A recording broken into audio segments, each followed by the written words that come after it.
On this week's episode of 90 Degrees, we are joined by the powerful power ranker, Zach Pitcher, a friend of the show who focuses on football and hockey. Today we're talking about the power ratings, alternate totals, and the Circa Millions Contest. Let's dive into the sharp side and look at the right angles in sports betting. Big bomb, bomb, bangers. Ladies and gentlemen, Bangers. Jews and Gentiles, Bangers. you are now bangers, tuned bomb. into 90 Degrees, episode 10, where we discuss the right sports betting angles. I'm your host, Kevin Davis, and today we're welcoming Zach Pitcher. You can find him on Twitter at Bad Bets for Free. Zach, what's the word? How you doing, Kevin? Happy to be here. Thanks for having me on. Yeah, it's a pleasure. We met at Bet Bash, and you helped me a great deal, mainly because you're big into the power ratings. And I don't know dick about hockey. You do. I'm really good at putting together simulations of future bets for tournaments. And at work, they're like, "Hey, Kevin, can you write about the Stanley Cup playoffs?" I call Zach. I'm like, "Hey, how are your hockey power ratings?" You're like, "Oh, yeah, it's good." Took the power ratings, made the simulation, and better than the sports I actually watch, the numbers were amazing. Not many good bets in there, which is always a good sign of good numbers. But we found a couple. They didn't win, but they did beat the closing line right before the tournament started. I was all over the Rangers. I'm sure the Hammer people are interested that I was not very keen on the Maple Leafs, but it was a fun ride. So Which worked out well, right? And if I remember correctly, the Flames had some good value in there too, and they had a deep yeah, run before they lost to the Avalanche, or not, yeah, the Avalanche, who um, ultimately won the cup. So what are you going to do there? so behind every great bettor is a great network. So I guess our icebreaker is, how do you approach power ratings? And then once you make them, how do you use them to come up with a spread So and I win have a probability? couple, yeah. So I have a couple, and this is honestly, it's a question that I go back and forth on all the time because there's a couple different ways I create power rankings, right? Some of them are really subjective, truthfully, and others are completely objective.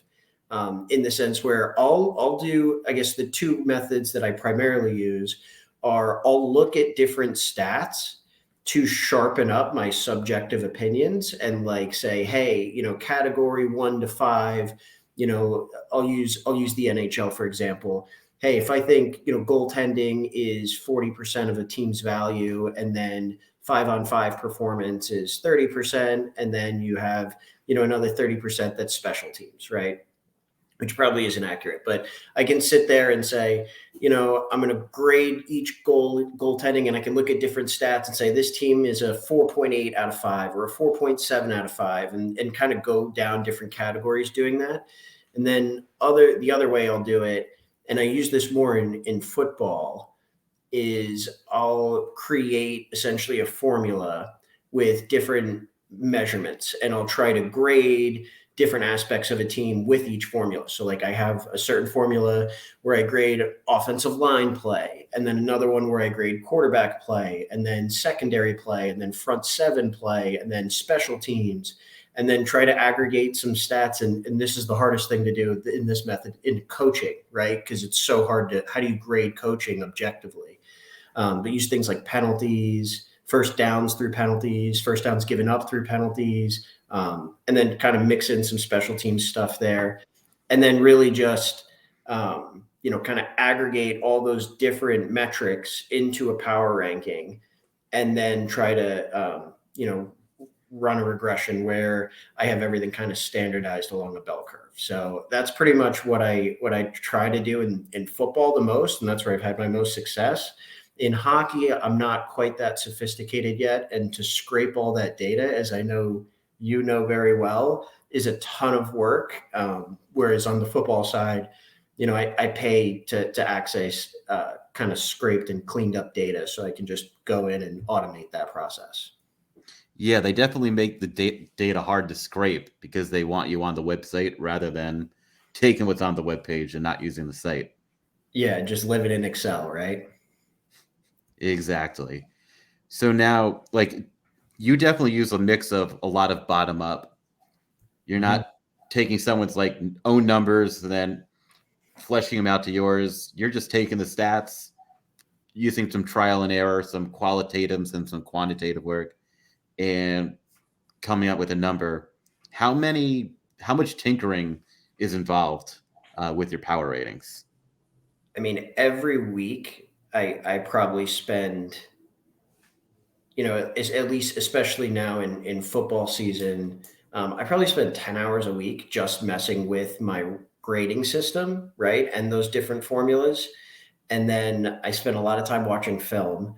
But I would say in the power ranking side, it's a lot of time. It's probably 10 hours. And again, this isn't my full time job, right? Like I have a full time job and a wife, and then I'm still spending 10 hours a week just messing with those numbers, trying to get everything in line to the point where, I think they're pretty solid.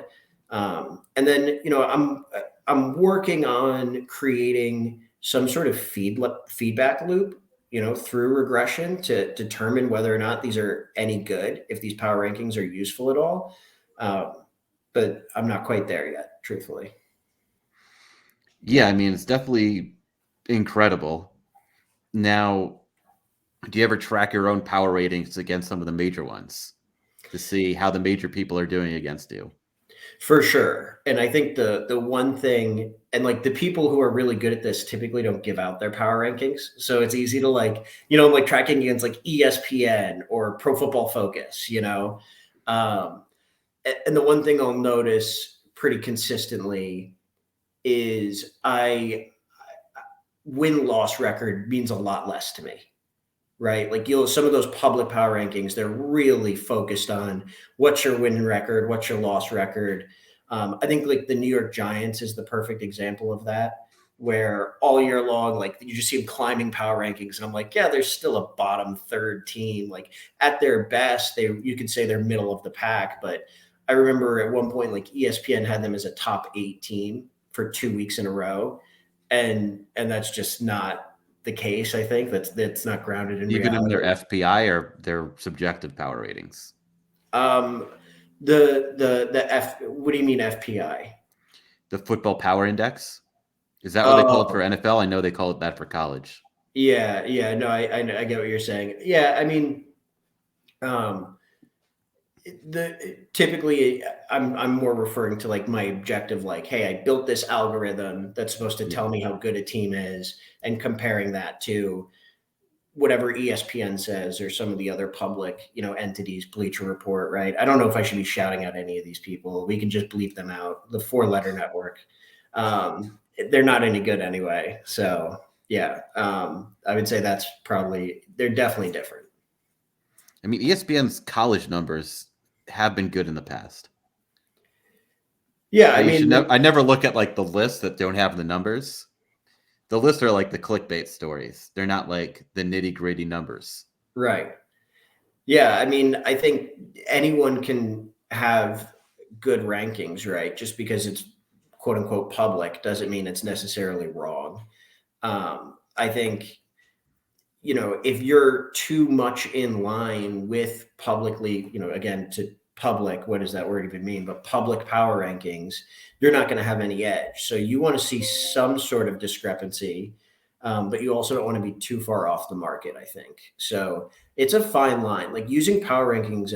And this is why top down is so, I think everyone loves top down, right? It's so popular because it's really hard to do bottom up. And there's so many times where, you might think you have an edge, but you don't. You might think you have no edge, but you do. Um, I think it's important to try to use both as as a quality handicapper.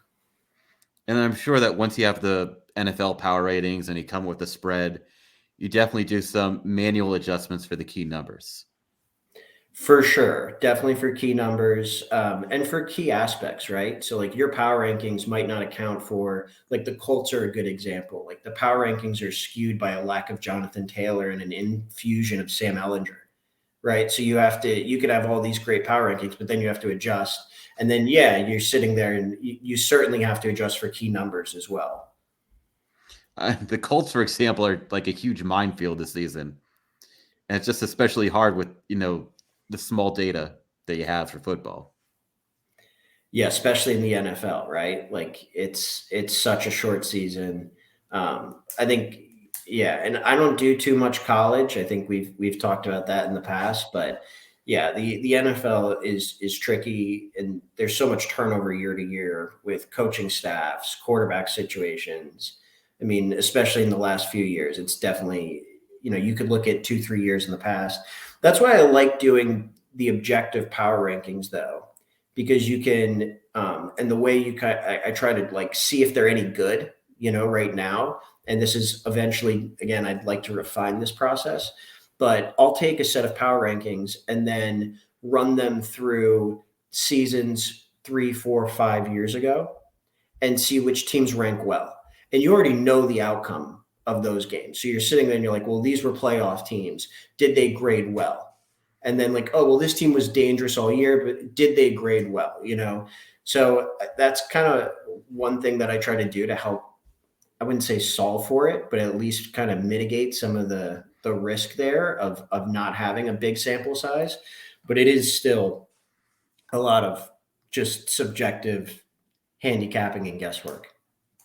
Do you ever look at the closing line and come up with power ratings from that, like a Vegas closing line power rating, where you consistently keep track of what the spread is each week, and from there you can have a number on every team and then compare it to your own numbers?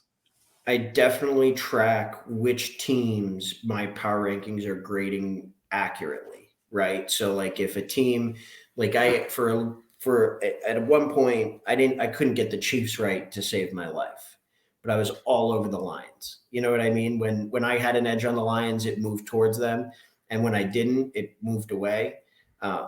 So yeah, I mean, to a certain degree, not in any sort of statistically valid way. It's really just the eye test, truthfully, but it's absolutely something I'm thinking of.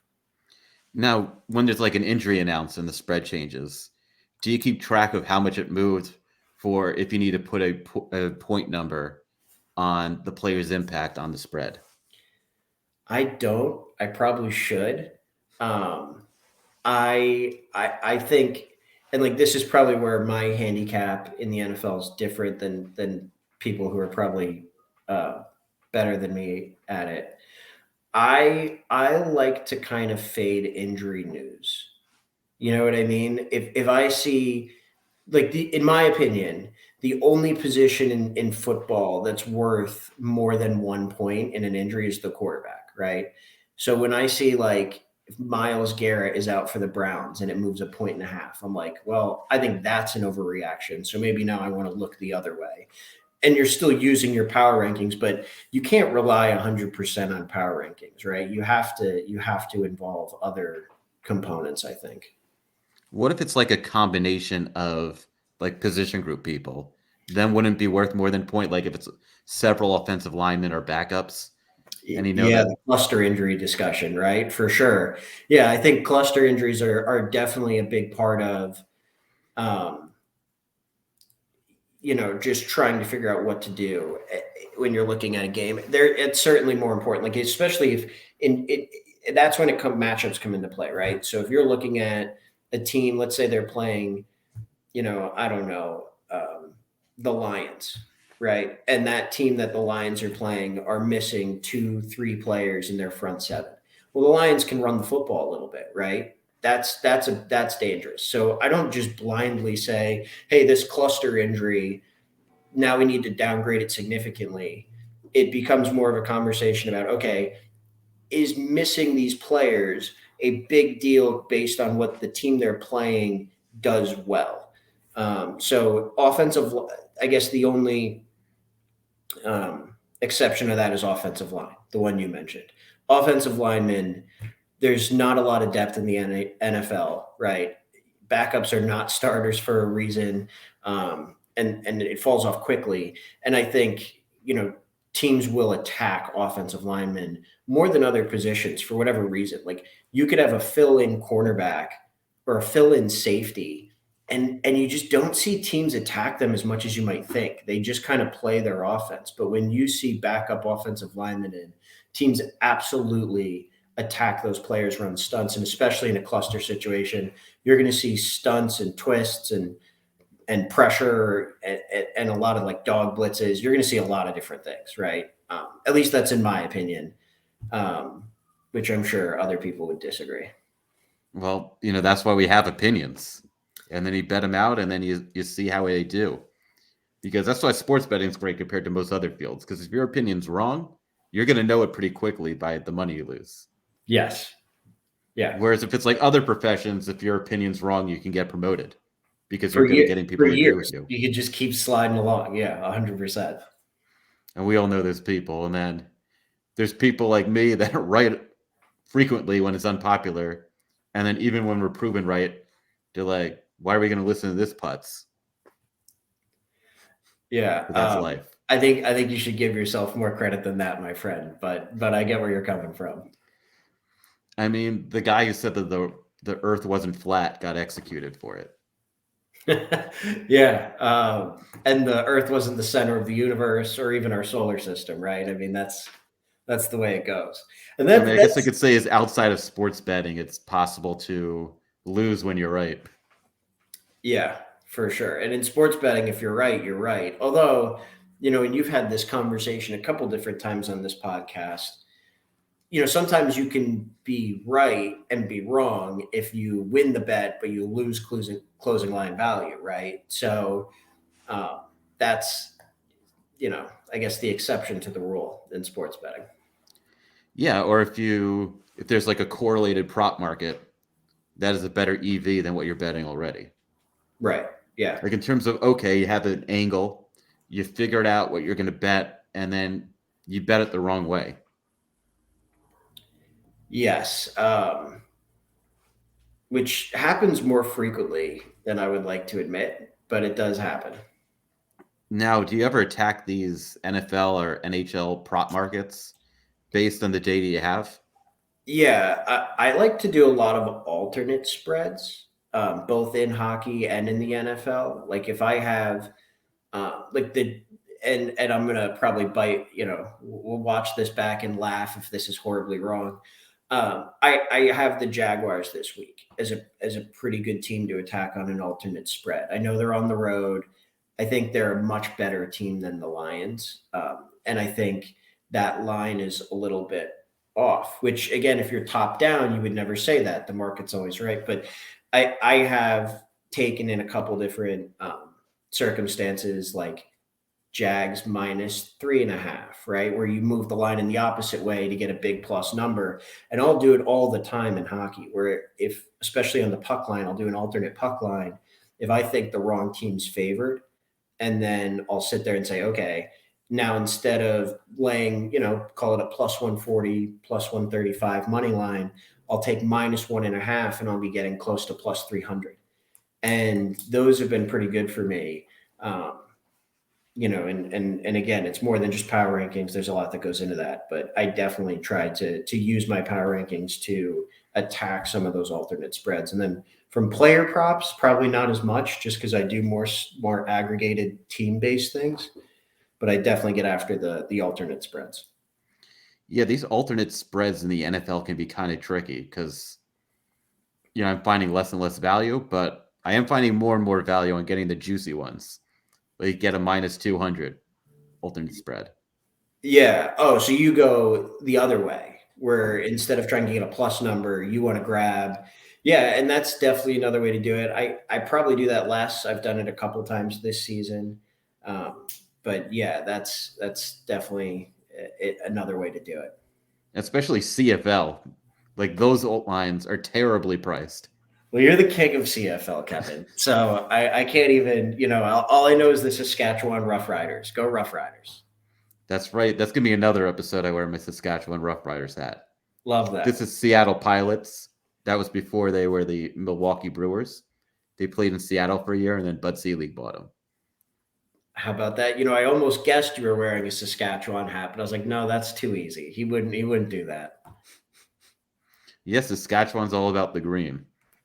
Oh, okay. Um, Yeah. See, I don't know. I don't even know their colors. I'm a bad guest. I got to. it, I should have done my Rough Riders I mean, research. nobody knows CFL colors except for me and people in Western Canada. Yes. Yeah. The good old people I of mean, Alberta. Ontario, like outside of Hamilton and Ottawa, like the CFL popularity is pretty low. Yeah. I should know something. I had he graduated where I went to school because I played Division III football, right? And he graduated like 3 or 4 years before I got there, but he played in the CFL for like 8 years. Jason Yeah, Bull, so if you know the name. my girlfriend went to your alma mater, Yes, good old um, Hartwick College, baby. and she's slightly older. But whenever I hang out with her college friends and I mention CFL, they're like, "Oh yeah, we've heard about it." Jason Boltus, man. Yeah, he set like every record our school ever had at quarterback and then went and played football in Canada. And then he was a third stringer in Hamilton. Yes. But Yeah, I believe hey, at least he made it. if you get paid to play football, that's not a bad lifestyle. Well, maybe it is a bad lifestyle because you're getting injured all the time. You're not making enough money. Your career ends early. Yeah, he's probably, and Regardless, I'll bet on it. I'm guessing, he's probably selling insurance like me now. So what are you gonna do? There you go. So now you recently moved from New York to Arizona. Mm-hmm. How are the sports books in Arizona compared to New York, which has very limited options? It's night and day. The Arizona markets are awesome. I mean, I've really enjoyed them, and I know you've talked a lot about New Jersey. I have friends who when they still to this day living in New York City will take the train over to New Jersey because the New York markets are a bit of a disaster. But I mean, the Arizona markets are just they have more options. There's less squeeze, and you have so many books that if you really wanted to, you could kind of arb your way through whatever you wanted and find ways to be profitable, right? Because there's a decent amount of options. So it's fantastic. It really is. I think they did Arizona did it right. And the other thing too is even if you didn't want to use the apps, there's so many casinos here, like local like Native American casinos that you can run to. And sometimes those lines are not, you're not going to find them on Don Best, that's for sure. And they're not in line with the rest of the market. So there's some local sports books here that are pretty solid as well. Yeah, I found out in Atlantic City too, where some of the machines don't have the lines that are on an odd screen. Oh, Like wow. even if it's a branded casino, the in-person kiosk will use a different line than the app. That's crazy. Uh, I will, you know what though? I had that experience too with Bet Rivers in Schenectady, New York, where I went to there and they were giving plus money to team teasers. And you can't get that on their app. Yes, 6 point, 6.5 point NFL teasers. So What? if anyone's in Schenectady, New York, they're still doing it, I'm pretty sure. But you could get like any team you wanted at like plus 115, two team teasers. Incredible. And what were the push rules? I should know that, but I don't. And did they have like reverse teasers as well as the machines? Yeah, I've been messing around with those recently. the pleasers. Yep, they definitely had those as well. I didn't do as much of those at the time though when I was back there, just because uh, I had an offshore book that had some really good odds for those types of bets. So I usually stuck to that. Yeah, I mean, it's crazy because there's one sports book that I'm not going to name where it's only in like two states, New Jersey being one of them. And they have pleasers that you can do on totals, including basketball. Oh wow, There are like 4 point plus 600 basketball two team basketball pleasers. that's And crazy. they What wouldn't do you? react if you're going through zero. or if you're going through totals. It was nuts. That's wild. Wait, Kevin, where do you stand on totals and teasers or pleasers? Because I've moved away from them except in correlated situations, right? Where um like this Thursday night is a good example for me, I think, because I have a bunch of ones where I move the Pats up and the total up to take the under. So dog and trying to get some value on the under as well. But at least I think that's correlated for a couple different reasons. But where do you stand on that? Because I've gotten into arguments with people who say you should never tease or please, I guess, as well, totals. What do you think? Well, please totals you definitely want to do, especially if it's a huge game. Like the Okay. pleasers, you just take the opposite of the teaser rules. Okay. So you're just arbing both sides. No, I'm not arbing. Okay. Like teasers, they have the set rules of don't go through zero, don't do totals, Right. and pay attention to the key numbers. And pleasers, you're trying to please, but not go through the key numbers and please through totals. So now I always look for the exception because you can double check your math. One way I like doing is you go on the BetStamp app and you put in the teaser price for a single leg, which you can always find by you take the implied probability of the payout. So let's say you have your plus 115, 6.5 point. You do 1 divided by 2.15. You get that number and you get the root of it. And then you figure out the break even price and you put it into the BetStamp app. And you see if the BetStamp app tells you if it has closing line value or not. You can also, besides doing that, you can check on some sharp books that have alt lines and see if the alt line payout is worse than the single leg of the teaser payout. And you can do that for pleasers. You can do that for teasers. And if you combine all these bets that have an edge together, like the edge gets multiplied. So it is a risky bet. But I always tell my friends who are betting parlays, I never tell them that parlays are awful. I say, here's some plus EV parlays you can do.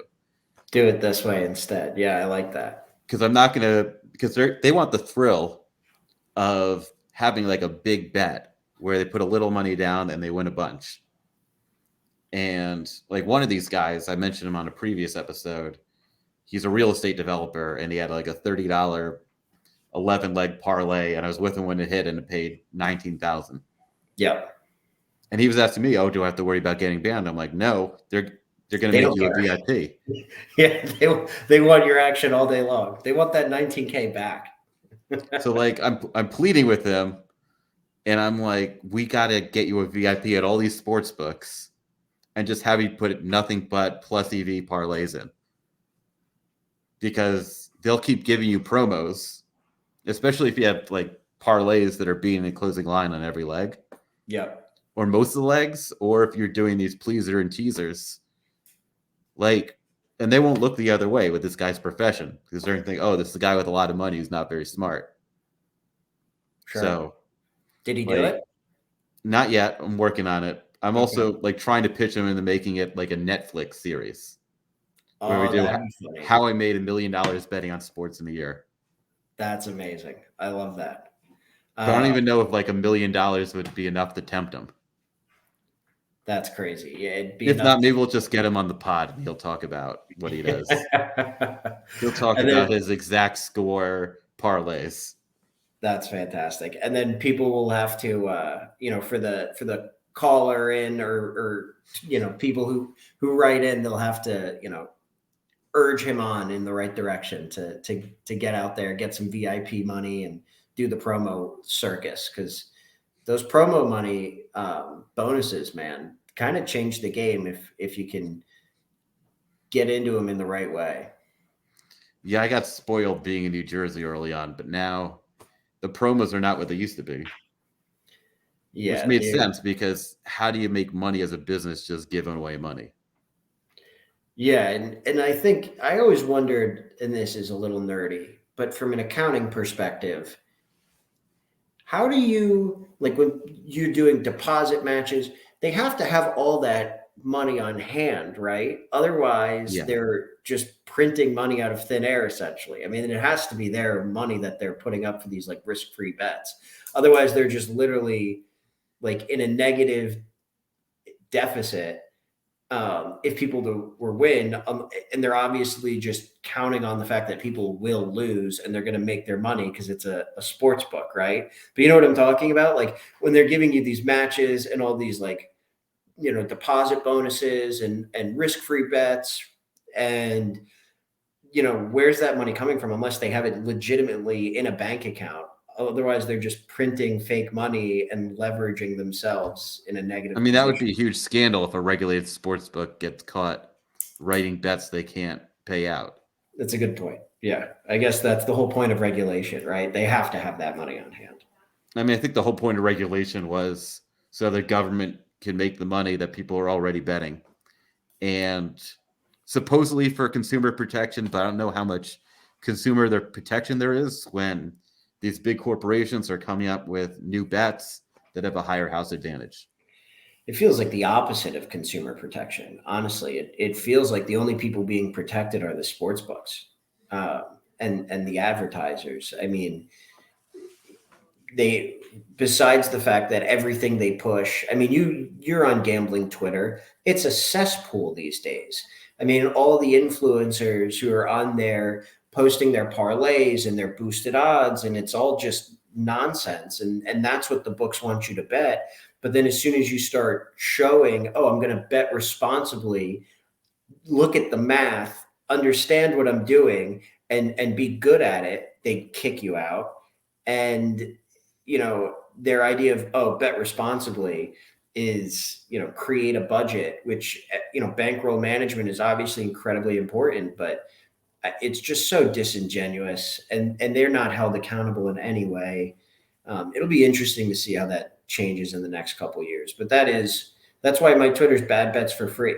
There's just so many bad actors in this space, and everyone who's out there just pushing these. But it started with the tout, between the touts and then the sports book hiring terrible touts who are awful at winning bets, and then pushing that is like, if you're not following so and so, you don't know what you're doing. Like this person, look at their bet stamp. They're a loser. They don't win.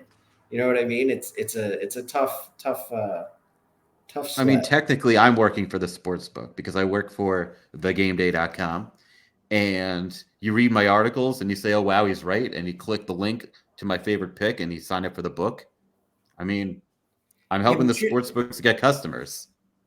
but you're good at it, right? Like you're grounded in math, and like that's a different discussion to me than like the what I call it like gambling influencer Twitter, right? Like you're a legitimate sharp, and you're giving mathematical viewpoints that are based in reality, right? As opposed to the vibes, right? Or like the group chat memes, right? Like me, and I get it, like it's harmless fun in a lot of ways, but at the same time, I feel like it makes it harder for people to take, you know, guys like you and me seriously, right? Because it's like, well, no one actually wins. It's like, no, well, you can win. Like it's you just need to do it the right way. But then as soon as you start doing it the right way, you get banned or limited or put in a position where you can't actually bet anymore.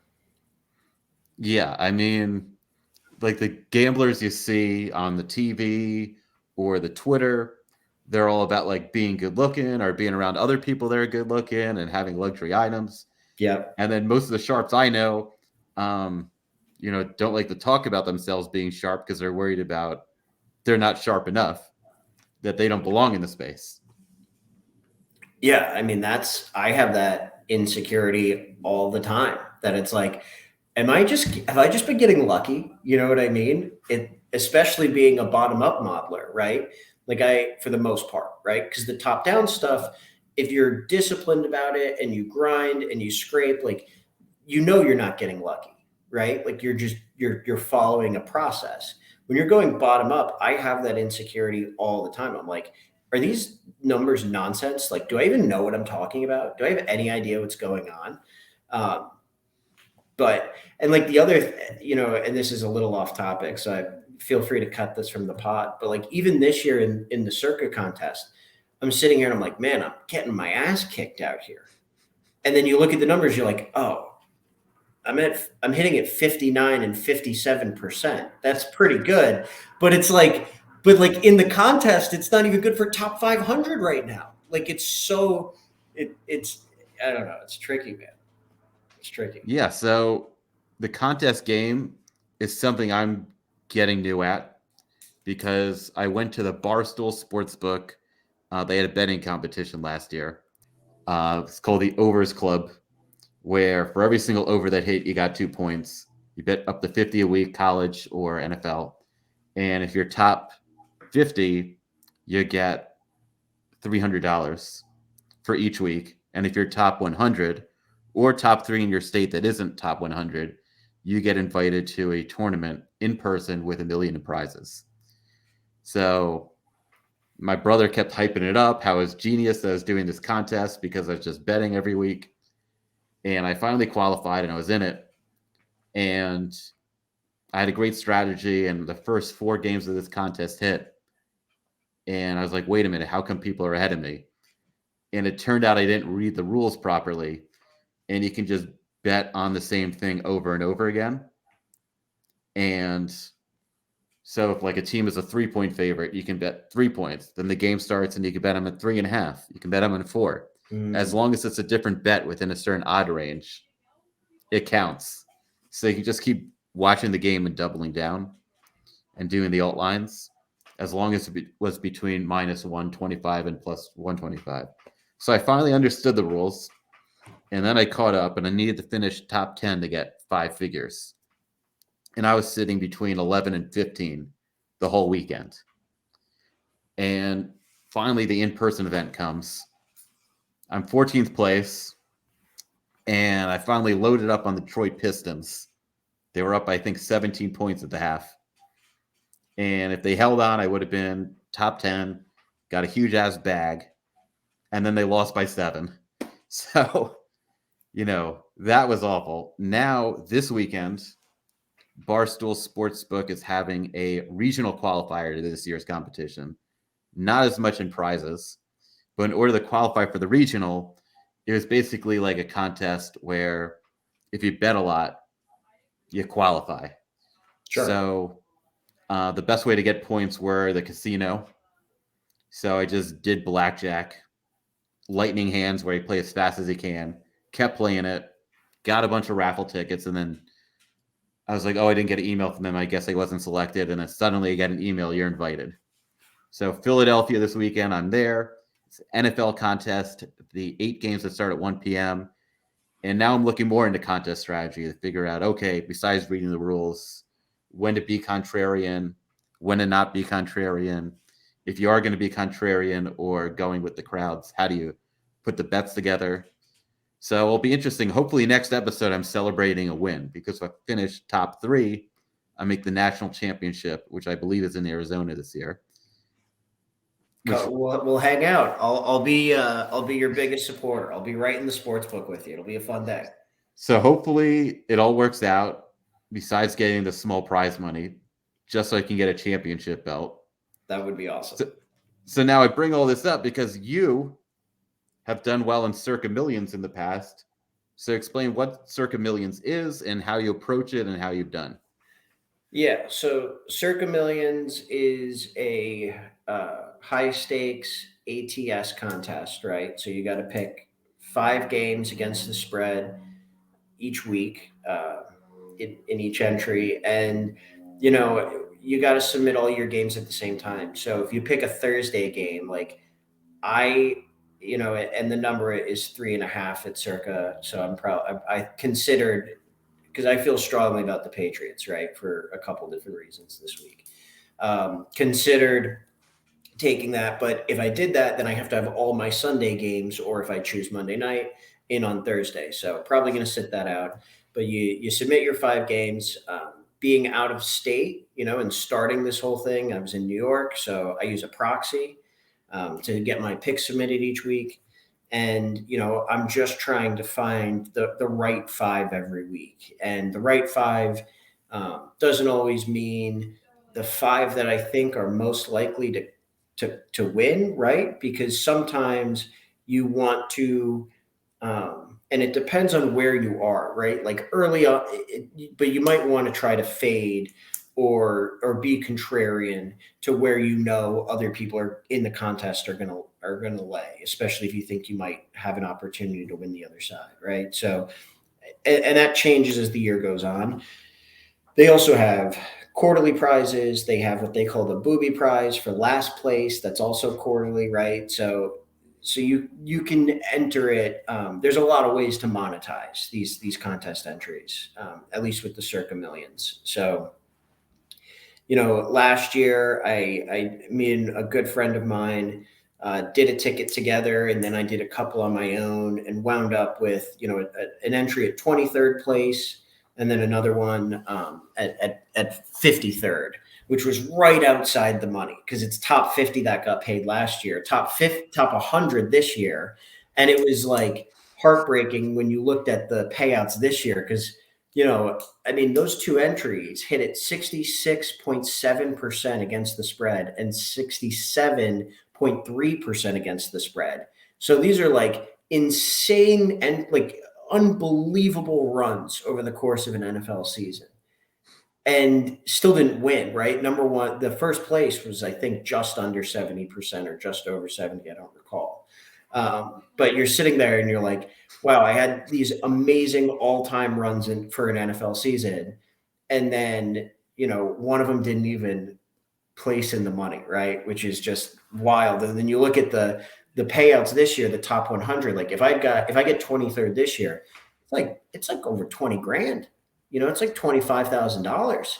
And when I did it, it was only like $7,000, which isn't nothing. That's still wonderful and fantastic, but big delta there. So, I try early on in the season just to pick my best 5. And that's where the power rankings are maybe a little less useful because you don't have any data on this season, and like a 1 game, 2 game, 3 game, the first quarter is typically the hardest for me. I've had a real good third quarter here. I was in the running until last week. I had a 3-2 on my top entry, but I was in the running for the quarterly prize for the third quarter because out of the 15 total points, I had like 13 and a half, right? So I was really starting to heat up, and then I had a 3-2, and that pretty much pulls me out of the opportunity for that. But like the quarterly prize, first place for the quarterly is 150 grand. You know what I mean? So if you get hot for 1 quarter, which is, 5 weeks of play, I think in this one, they break it up because it's not even over the course of 18 weeks, right? There's no quarter that's whole. You could make a lot of money in these. And, when the entry is only $1,000, it's almost like playing a parlay card, like a high, a high value parlay where like you can put in a little to win a ton, but then you're still just picking individual games and getting rewarded for each game that you pick. So I really like contests. I did the Survivor too and was able to monetize last year because I got into the top 100 of the Circa Survivor last year. And then lost on Thanksgiving with the Cowboys to the Raiders in the single most penalized game in the history of the NFL, but we won't get into that. But yeah, I love the contests, and I like, besides just picking the games, the game theory that goes into it. So like this year, I have 2 individual entries, and I'm tanking one for the booby prize and trying to win the other, and picking just my exact opposites every week. And just trying to say, look, the end of year booby, how many people that signed up are actually trying from start to finish to come in last place? So I'm guessing that, and it's impossible to actually know, but I'm guessing there's some positive expected value from doing that. And then on the other side, I've got these entries that I'm trying to really go out there and win the whole thing in. And, right now, in terms of my positioning. Probably not going to win, right? But certainly within striking distance of getting into that top 100 and making money. So especially with the third quarter that I've had, I'm going to have to finish strong, right? But still a lot of football to be played, sort of. Now, do you ever look at the public bet percentage data for these contests, or is it not really correlated because that's the public versus the sharps that are doing Circa Millions? I did the last 2 years. Last year, 2 years ago, I wasn't in the contest, but I followed it really closely, and that's what made me want to get into it. Last year, I did a lot of that. This year, I haven't as much.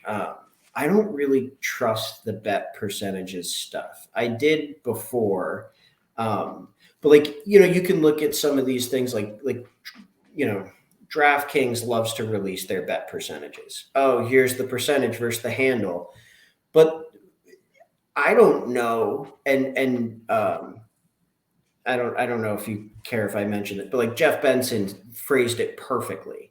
And I actually asked Bill AD one time when I met him before Bet Bash and was like, hey, because they have this up on the VSiN page where it's like, oh, your percentages. And I was like, how do, like, is that for the new number? What happens when a number moves? Like, does the percent, like, is it lot? Like, what does this even mean, right? Because, it can be, 40% of bets, but 80% of money. But that was, 2.5 points ago on the spread, right? Like, how do I know? I don't really trust it. I don't think there's at least for me, I don't understand the numbers enough behind it to use those. I will say though, I spend a lot of time trying to figure out what the top 5 consensus picks in the contest are going to be, because I do not want to be on those picks at all. I have no interest in being on those picks. And you don't think the Jaguars will be one of them, for example? Exactly, right? Because I know that those, like, you just don't gain anything. Like, oh, you won that one, but the rest of the contest did too. So like, and there's times where like I'm like, look, a win's a win. We're gonna take it. I feel really good about it, but I try as often as I possibly can to stay away from being on the consensus plays. And is your record at predicting what the consensus plays are good, or you need to get better at it? I definitely need to get better at it. It's tricky, right? Because you're not even you're trying to find ticket count, and it's a pretty diverse collection, I think, of people in these contests, right? So like Chiefs Bengals this week. That is a game that I think is going to go one of two ways. Either it's going to be a game where no one touches either side, or both sides have the potential to be a top consensus pick, right? So it's like, and I couldn't tell you one way or the other, right? I think the public, it's going to be a crazy bet game in the public eye, but in the contests, like, because everyone who's still doing this and taking it seriously is going through the same thought process. I think, at least that's what I'm assuming, right? I'm trying to assume in these contests that people are approaching it in at least a similar manner that I am. But is that even a safe assumption? I'll say this, like when I went and signed up, I talked to everyone I could in that sports book to try to gauge, like, are these people taking this as seriously, or is it just fun for them, right? And there's a mix there, right? Like one guy looked at me and he was like, don't worry, man. Like, I'm not your competition. Cause he was like asking me questions about my handicapping style. And I'm just like, I don't know if I want, and he could sense my hesitancy. He's like, look, man, I'm not your competition. Like, I'm just doing this so my wife doesn't yell at me when I lose, $500 a week. Like now I have action on these games in the form of the contest, and it's a fixed loss of $1,000. And I was like, oh, okay, well, that's one way to do it. But I think there's a certain degree of that in there. So it's hard. It's really hard to pick the top consensus plays. And there's been weeks where I'm like, oh, that's definitely going to be a consensus play, and I'm dead wrong. And there's ones where like, I don't think anyone's going to play this. And then everyone's on it. So it's hard to do. It really is. I think it's a lot easier to guess what the public's going to be on outside of a contest than in a contest. Yeah, and it gets especially difficult when you get a big field. You have to take more risks than if it's a smaller field. Oh, for sure. For sure. There was a couple times early in the season where you're like, oh, I'm pretty sure this is going to be a consensus. So let's take the opposite.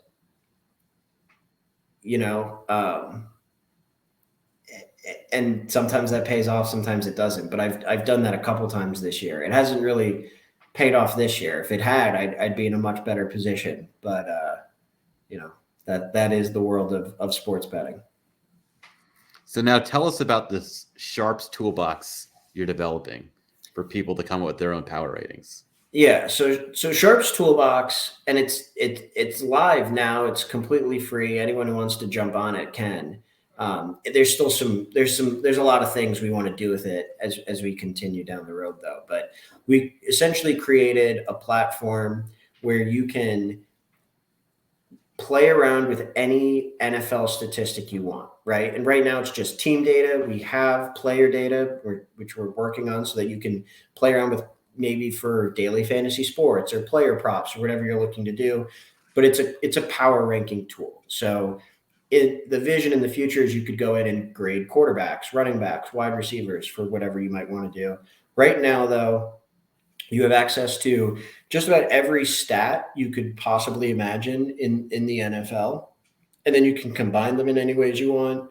I do a lot of per play stuff in my power rankings. So like I'll have, you can for example, like you can have first downs by passing and first downs by rushing for a team. And then I'll add those together and divide it by total offensive plays. And now I have first downs per play. Right. So I'm messing around creating my own stats, and then I can graph them and chart them. So like if I have an individual matchup, I can go in and say, all right, here are the 15 stats that matter to me. Here's my power rankings that I've created. Let me graph these things out. Let me chart them out.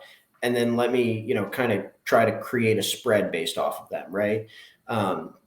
And we're missing so many different things. We want to be able to put in like a game handicapping component where once you've created your power rankings and your like neutral field spread, then you can go in and say, okay, I want to create these different categories and put in numbers and say, okay, I want to give the Dolphins a 1.5 or a 2-point home field advantage, but 2 is out. So then I'm going to go minus 2.5 on injury report, and kind of create these out so you can mesh together, objective power rankings with subjective handicapping and create your own spreads. And that's the idea behind the tool. And then, we're also building in, we call it the tool sharpener, where you can create your own metrics, create your own power rankings, and then run a regression to see if they're any good. Because that's the other thing right now. You can create whatever you want, but are they any good? So that's where, and I kind of talked about this earlier, what I'll do is create a power ranking and then look back historically and say, okay, well, let me run these formulas through 2020 or 2019 data. And then the teams that are kicked out, I'm like, okay, this is pretty good. I know these were playoff teams. They grade really well with this power ranking. So I can say, I think this might be pretty decent, right? And that happened 3 years out of the last 4, right? So I'll say, okay, I like these power rankings. I think they're pretty good. And then, you want to look, did the power rankings correlate to covering, which is the key component, right? So that's really what it is. It's very much in progress, but we've had conversations with a couple different really well-established companies, and through things like Bet Bash, I've gotten to meet people who have given some really good feedback on it and kind of given us some direction about like, okay, well, where can we bring this? Because right now, I think it's in a weird space because the sports gambling spectrum, and I call it a spectrum, right? Because everyone starts off as a casual, and then they either, kind of make bets, and then they either want to get better and get sharper and figure out ways to win, or they stay a casual, right? But then once you want to get better, do you take that step to get better? And right now the toolbox kind of exists in that I want to get better, but we need to take the steps to get better. And we're trying to create a tool that will help people do that, who want to take that bottom up approach. And again, that's a smaller sample size than most things, because I think, the popularity of top down um, is obviously growing at a really rapid rate. But I think as you have more top down bettors enter the marketplace, I think it's going to, and this is just my opinion, I think it's going to create an opportunity where people you have, because and you've kind of already seen this, in my opinion, with certain podcasts and influencers who do top down stuff, where they put a pick out and then so much steam chasing happens that the line moves to a point where it's no longer sharp movement, it's overreaction. So if you can point to, hey, I have bottom up numbers and I have what I think is reality, it doesn't matter where the steam's right? You can pick the correct time to strike based on where the line is, right? So, and again, that's just my projection for the future of this industry. Is more and more people enter it and do that top down stuff, we're going to see just so much steam chasing. And I think having the ability to bet without having to chase steam is going to have some value in the future. Well, I think what attracts most people to betting is trying to have their own opinions and make money off of them. Yeah. Like the top down, like rationally, it makes sense for making money, but it takes the fun out of it for people. For So some there's people who want to have fun betting sports and win. Yes. Yeah. That's a great point. I think you're spot on. Now, if somebody wants to access this Sharps toolbox, how do they give it a go? So it's just www.sharps, SHARPS, toolbox.com. Yep, I think I'm going to play around with it for this competition this weekend. Check it out, man. It's fun. It's useful. Like, I have at this point, I've dialed in my power rankings to the point where I really like them. And the way it's set up, right? So we pay for the data and it's updated after each game every week. So like you create your rankings and then you log in like Monday morning after all the Sunday games and the numbers have shifted. So it's like, okay, now, I've got to, after there, it's fun. And then the visualization tool that's in there is super useful for me because I need to see things visually. So like I graph stuff against and I'll do a lot of matchup things where I'll be like, okay, opponent rushing yards per attempt or passing yards per attempt versus rushing yards per attempt or passing yards per attempt. And then you can select whatever teams you want in there. So I'll just put two teams that are playing each other and be like, okay, can this team pass legitimately, right? And you can do that with anything. Third down percentage, quarterback hits versus opponent quarterback hits, right? Like how many are you giving up? You can check out a lot of different matchups in there.